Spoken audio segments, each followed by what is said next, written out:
Assalamualaikum, salam Jumaat. Sekarang pukul 4.46 petang Jumaat Alhamdulillah saya berada di Kuantan. Balik kejap. Bukanlah balik. Saya memang duduk Bentong. Di Kuantan ni ada projek sikit kan. Jadi buka InDrive, standby je, buat Grab sikit-sikit, buat mesej sikit-sikit.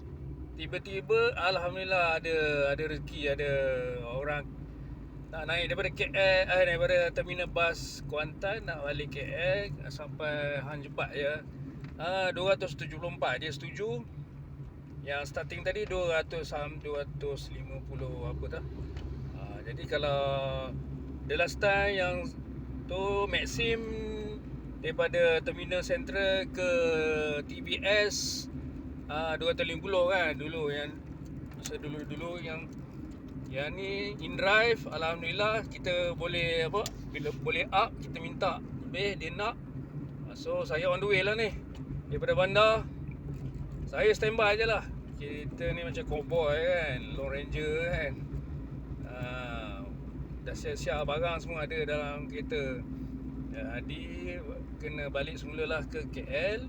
Betul boleh esok boleh balik Bentong semula kan, Bentong Borong Tua. Itulah gayanya InDrive ya. Alhamdulillah InDrive kita buka je, ada je orang pakai. Yang pakai nak dekat-dekat dia pun ada, yang macam ni pun nak pergi jauh pun ada InDrive. So Maxim pun tadi ada juga orang offer 300 nak pergi KL juga. Tapi tu Maxim bila saya klik dia hilang. Jadi mungkin ada orang lain ambil dah.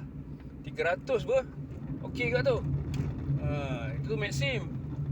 Jadi kalau Maxim tu kan kita boleh tengok peta tu, tapi mata kita kena sharp lah. Mata kena sharp lah kan. Kita nampak angka 3310. Dia bukannya klik besar-besar kan, dia nampak kecil je kan. Kalau kita tak perasan tu, yalah. Tapi bila kita klik tu ada orang lain yang lebih rezeki dia lah. So ni rezeki saya datang ambil.